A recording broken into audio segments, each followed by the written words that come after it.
Welcome to another video in our series wandering through books from the shelves behind me as we talk through their methodology, not so much their content. We've been working our way through the tools of philosophical analysis, how arguments become structured, how we construct meaning from them, and how events transform our understanding through time. Today, we're diving into Friedrich Nietzsche's On the Genealogy of Morality, and as some of you may already know, I'm quite the Nietzsche fan.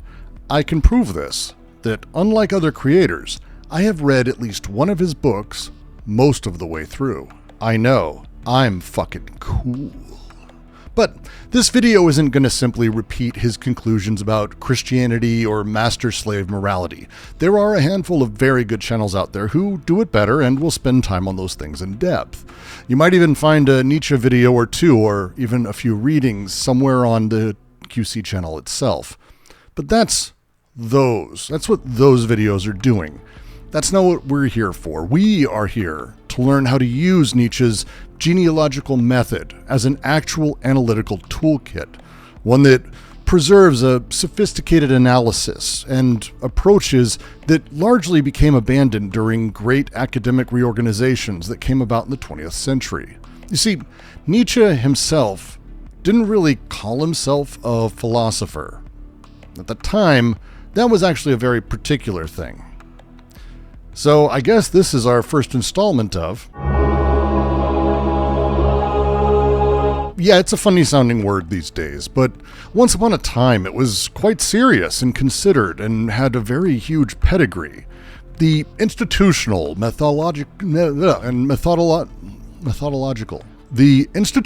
and methodological separation between philology and philosophy represents one of the more consequential transformations in kind of Western academic history.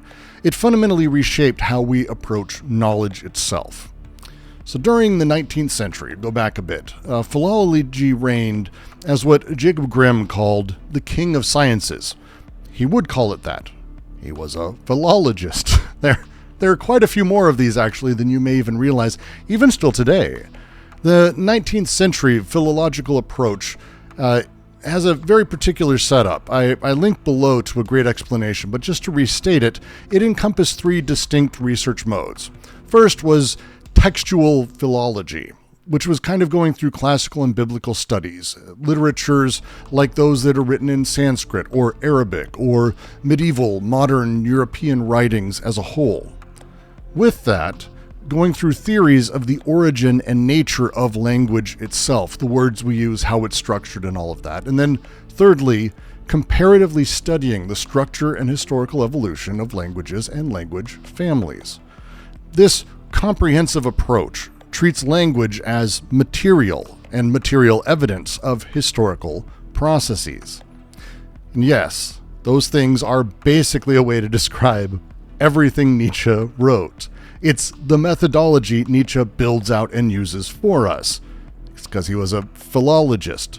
Get it? That's why I'm spending time on this. This comprehensive tradition, it went away in the 20th century. There was a big shift in how academic disciplines worked. And of course, this was really centered in Germany. And as Germany, did a couple world wars, made their country, and in turn, the way they handled academics less popular during an era, that changed things. Because all the while there was philosophy, which was a bit of a almost anti-philology, not against it, but different in every way. Well, philology staunchly commits to empirical investigations of textual evidence and historical change. Philosophy embraced systematic conceptual analysis and universal principles that could be discovered through reason. This created a weird gulf in thought that persists very heavily today, so much so that we don't really talk about philology outside of really weird academic circles or really weird academic YouTube videos, for example. Nietzsche's genealogical method emerges from this philological tradition at its height, before these boundaries hardened. His approach combined philology's empirical attention to historical linguistic change with philosophy's systematic theoretical insights. This explains why his methodology seems so foreign to contemporary philosophical practice. and now his writing seems extremely unphilosophical to many. He's operating with tools we abandoned. When Nietzsche traces how Schuld, in German, I'm not going to pronounce anything right, get over it, how Schuld shifted from meaning debt to meaning guilt, he's using a classic philological method to investigate philosophical concepts. When he examines how aristocratic value systems transformed into Christian morality, he's applying comparative philological techniques to moral histories. His psychological archaeology represents an attempt to combine philological attention to historical detail with philosophical interest in systematic understanding. The genealogical method, it preserves several distinct but very interconnected analytical approaches that a philological background makes possible, and each one is pretty much fantastic and useful even today.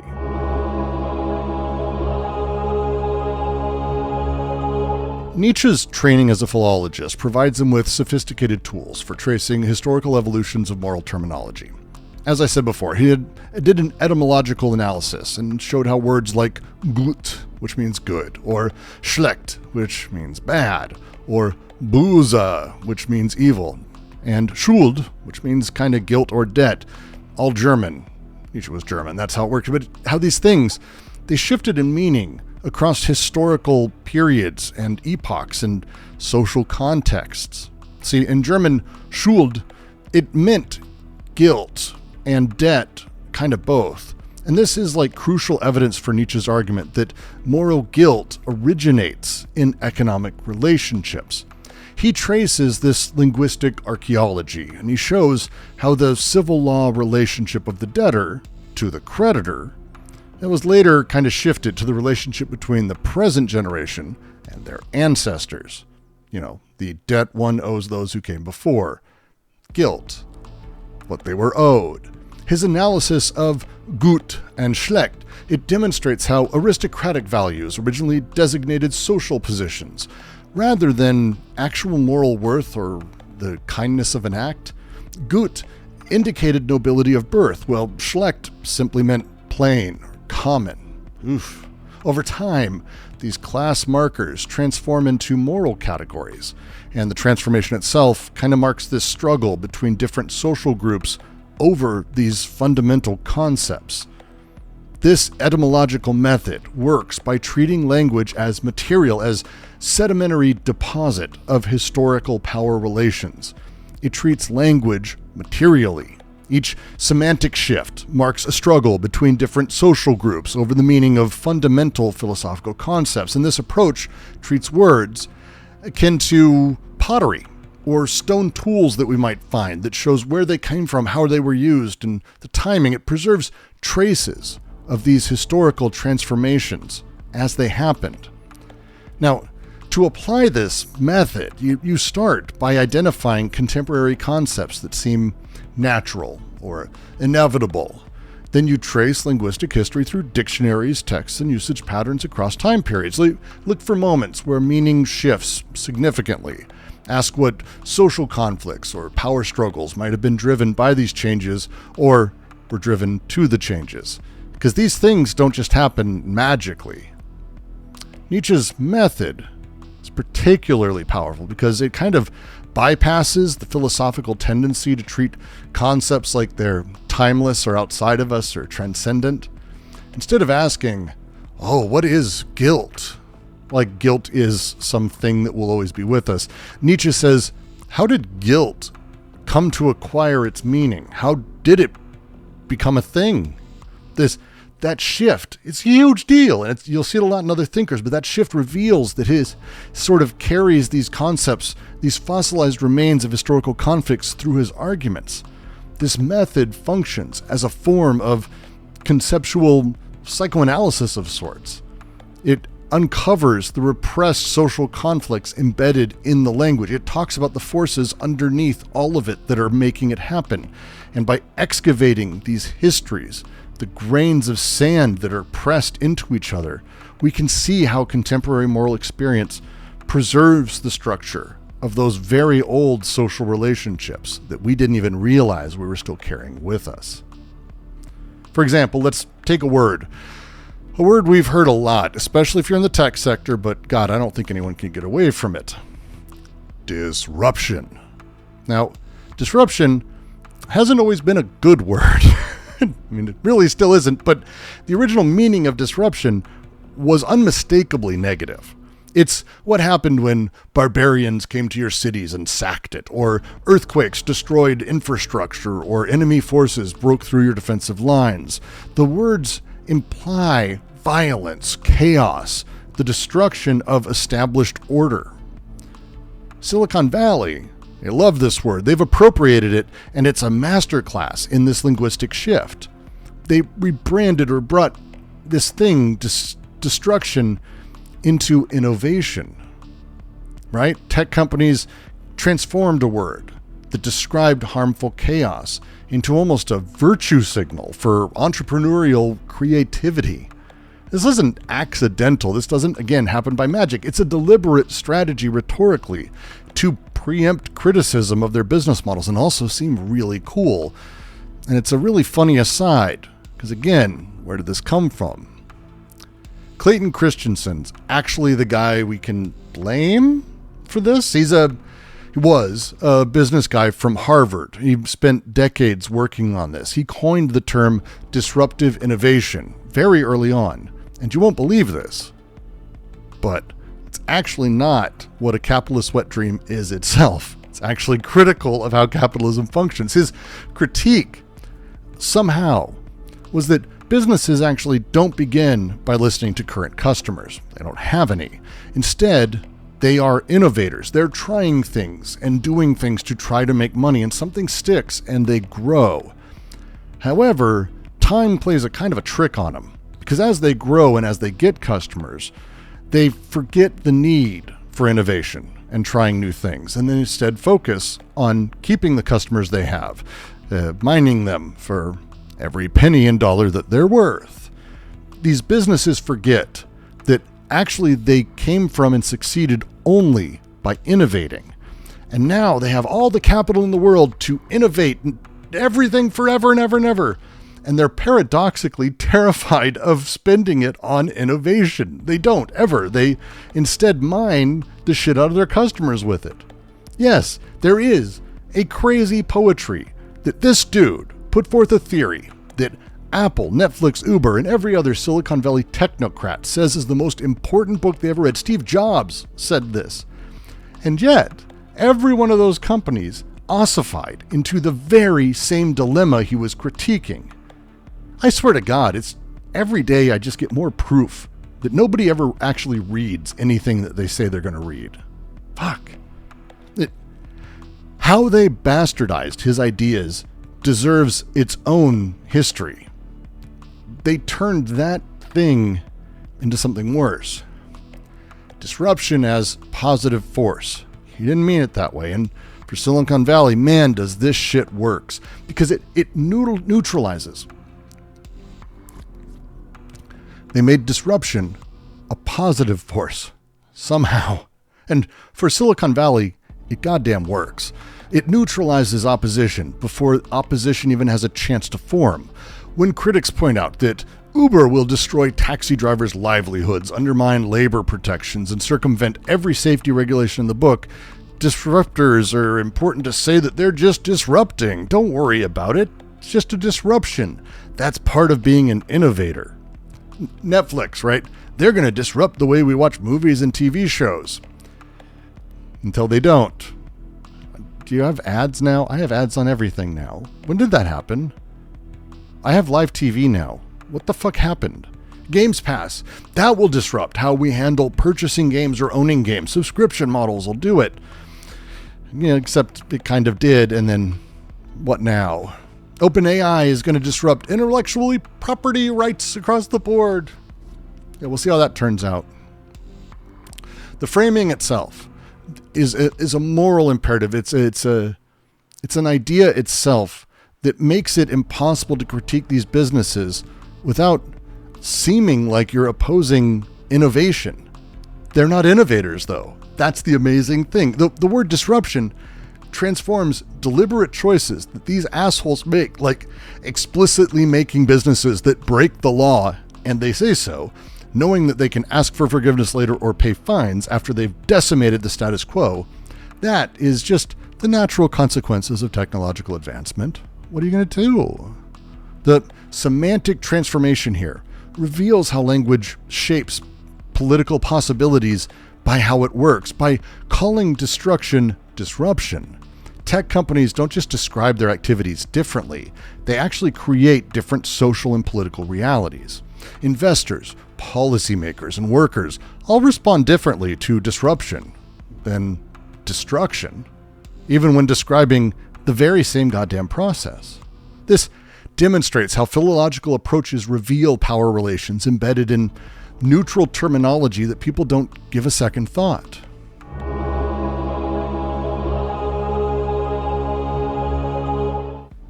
The second genealogical methodology combines philological attention to historical detail with sociological analysis of power relations. And as we're doing this, though, remember, Nietzsche refuses to treat moral developments as progressive improvements. That's not how he sees it. Instead, he reveals how apparent moral advances often mask deeper psychological and social forces at work. His big analysis in this, of course, is his take on the slave revolt in morality. He talks about how Christian morality didn't emerge from some divine revelation or rational deliberation. Instead, it specifically developed from the psychological needs of oppressed people seeking to maintain dignity and coherence under conditions of brutal domination and repression. That's it. When examining concepts like good and evil and how they're involved, Nietzsche challenges the entire dogma that acts without ego, selfless acts were originally praised as good by those who benefited from them. That's how we're taught, right? We selflessly help the poor call us good in turn. Again, remove the moral development and any of that shit and consider the forces underneath. If you do this, you start to realize that actually, who gets to decide the values? Oh yeah, that's right. The judgment good doesn't stem from those who receive good treatment. The people without power don't define anything.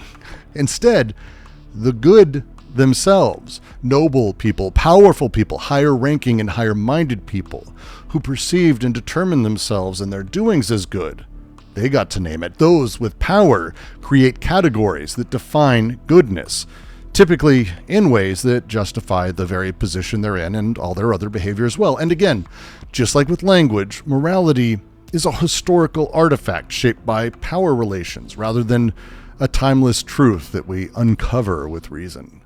Stupid shit. Moral systems, they emerge from specific social conflicts. They serve particular powered interests.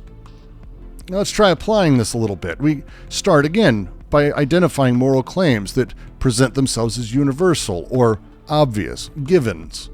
Then ask yourself, who benefits from these moral categories and what social arrangements they justify or social arrangements they obscure. Look for moments when moral values shift or invert. These transformations reveal the power struggles underneath, between different social groups competing to control the meaning of these concepts.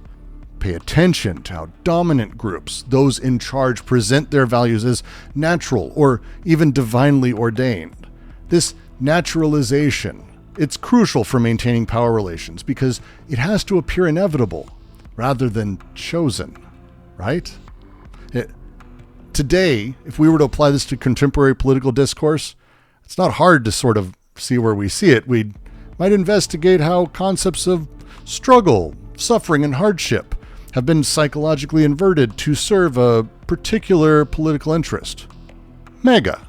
The MAGA movement consistently promotes the idea that Americans are going to experience difficulty and must experience difficulty and sacrifice to restore a national greatness. The rhetoric they use transforms economic anxiety and social displacement into the virtue of morality itself. What we once could see, and we could see again, as problems to be solved We can solve job insecurity. We can solve declining wages, breakdowns in communities, shitty roads, terrible trains, shitty healthcare. All these things that we could fix become reframed as trials, necessary trials that build character and reveal true patriotic commitment. Go back, you can actually see prior to the election happening, Elon Musk publicly said, and this is him backing Trump, he said if Trump wins, that it will bring, quote, temporary hardship. That's his pitch. That's his pitch. That's his pitch. That's how he sold it. Think about that. The inversion that you're seeing here functions psychologically because it gives meaning to suffering, rather than demanding systemic changes that gets rid of the hardship in the first place. The hard times narrative? Well, that suggests that enduring difficulty itself is a form of political action and moral superiority. The methodological approach here, again, involves tracing how concepts of struggle move from descriptions of problems requiring solutions into badges of authenticity and virtue. J.D. Vance is the fucking king of this. He wrote Hillbilly Elegy, a goddamn book about how suffering is the entire point of being poor. Look for these moments when hardship stopped being something to overcome and became something to embrace. You might be a redneck if you embrace it. The 1980s saw this. I mean, Reagan, what do you expect? Reagan's rhetoric was always about making tough choices. He'd go across the pond, we had some bitch over there doing the same thing, talking about belt tightening. This reframing, it set up economic hardship as necessary medicine rather than policy failures of an extraordinary kind. The real transformation didn't start then, though. The 90s with Clinton and the 2000s with Bush. The decline of manufacturing, the rise of what we call economic nostalgia. The Tea Party movement that arose against Obama marked this same crucial turning point, economic anxieties transforming into moral superiority over those receiving government assistance. The 2016 Trump campaign just crystallized this transformation in the worst way. Promised not to eliminate struggle, but it promised to make struggle meaningful again. This is how the rhetoric functions. It redirects resentment away from systemic causes that could be changed, absolutely, towards cultural or political scapegoats, the trans, the illegals, the queer, whatever it is, pick a thing. The emphasis on hard times as character building, it prevents analysis of any of the economic policies that create those conditions in the first place.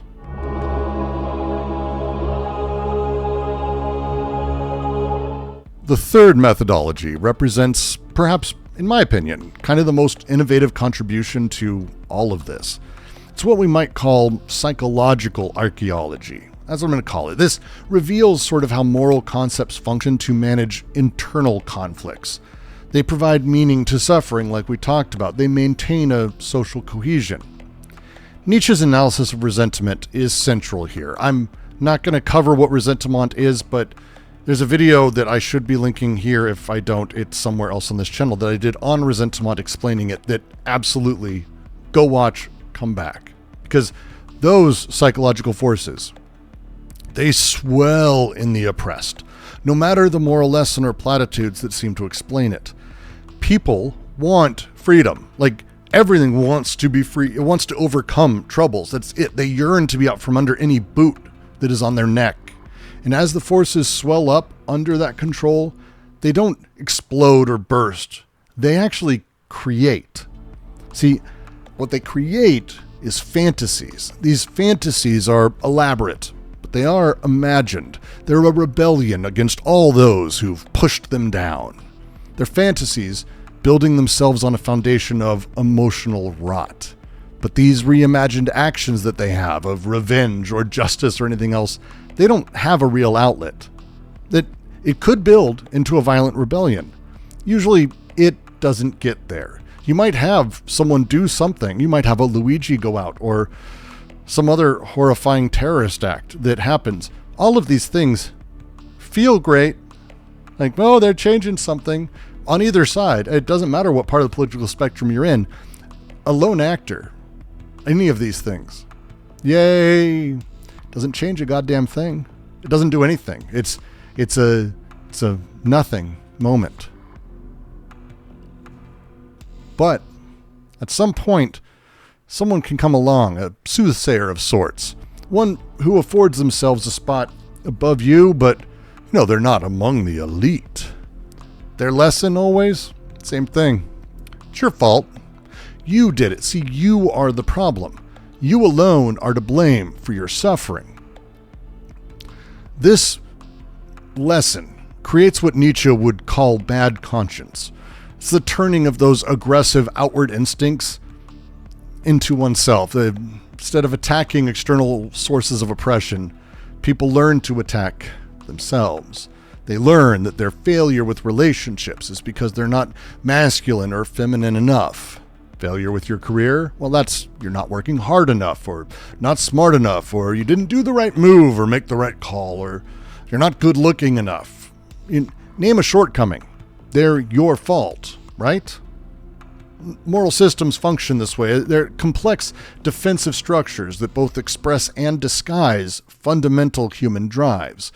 This makes conscious moral reasoning secondary to unconscious emotional dynamics that operate beneath our actual conscious awareness. This methodological approach here, it involves looking for situations where moral teachings redirect anger away from a systemic cause towards individual inadequacy. You need to recycle. Ignore that we're all taking jets, right? Ask who benefits when victims blame themselves rather than demanding change. Applied to contemporary culture, there's a billion of these things. We live in a time of this. Let's take hustle culture. I've been spending too much time on LinkedIn as it is. We might analyze how economic insecurity becomes reframed as insufficient personal motivation or business acumen, right? The way that fat people hate on Reddit enjoyed mocking people for their weight and why can't they lose it and how big those losers are and how lazy they are. How the wealthy will go on Fox and say how awful all the lazy poors are, all the hoi polloi. It's terrible. Job insecurity, low wages. These get transformed into self-improvement challenges, metrics to measure yourself by, requiring constant skill development, side hustles, effort on your part, instead of demanding better working conditions, social protections, laws that protect you. Instead of that, people obsess over personal branding and networking. Psychological redirection functions through constant comparison with successful entrepreneurs or influencers that we only ever see the good side of. People experience economic struggle as personal failure rather than exploitation. This is the process.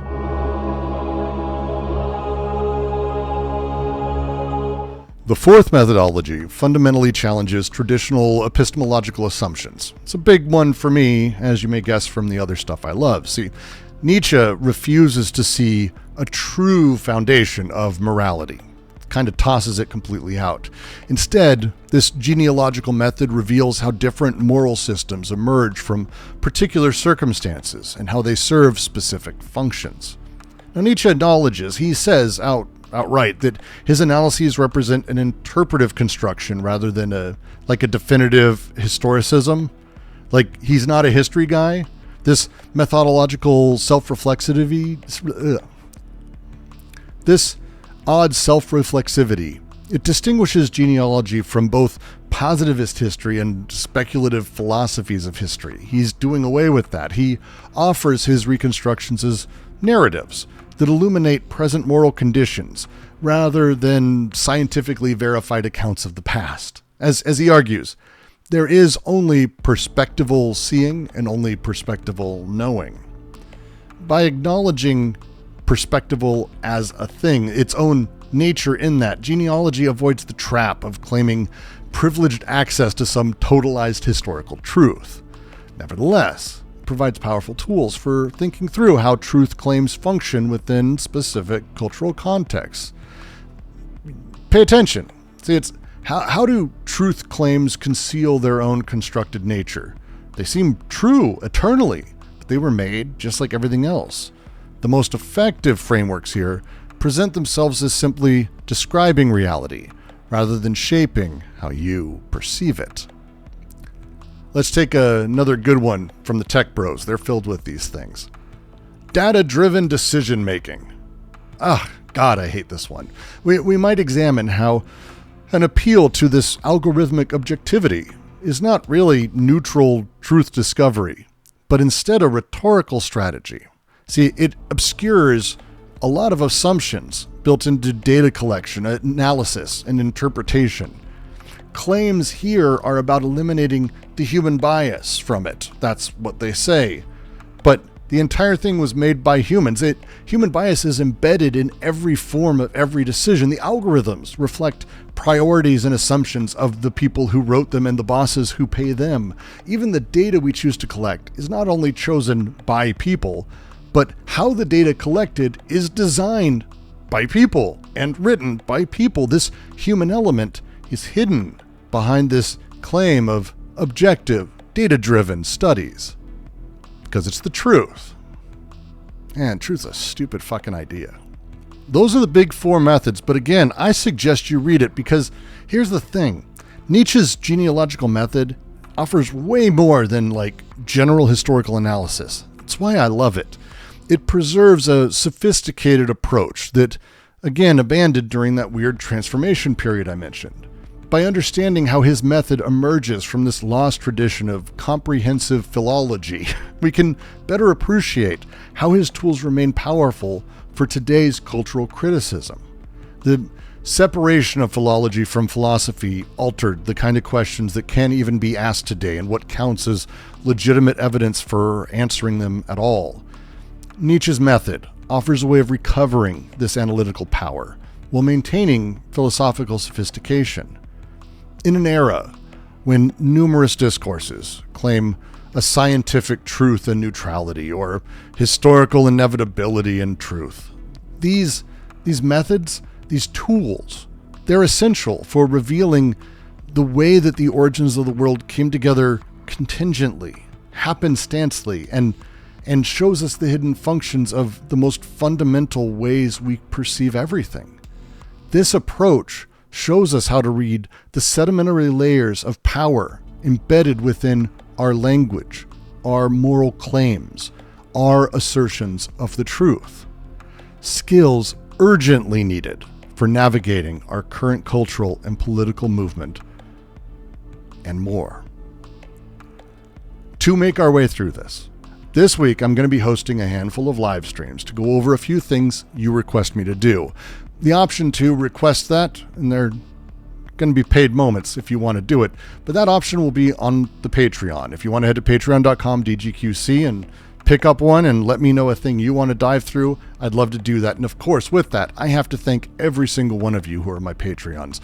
Amazing, amazing work, amazingly helpful. And again, thank you. If you like what I do and you agree with them that this work is worth supporting, I would love that as well. So head over there, sign up for a monthly cup of coffee. Your dollars make this possible. Next week, we're going to be taking on Spinoza's Ethics because why not pick the longest, complicated, beautiful text of all? Not a lot of reason for it. As always, I'll see you soon enough.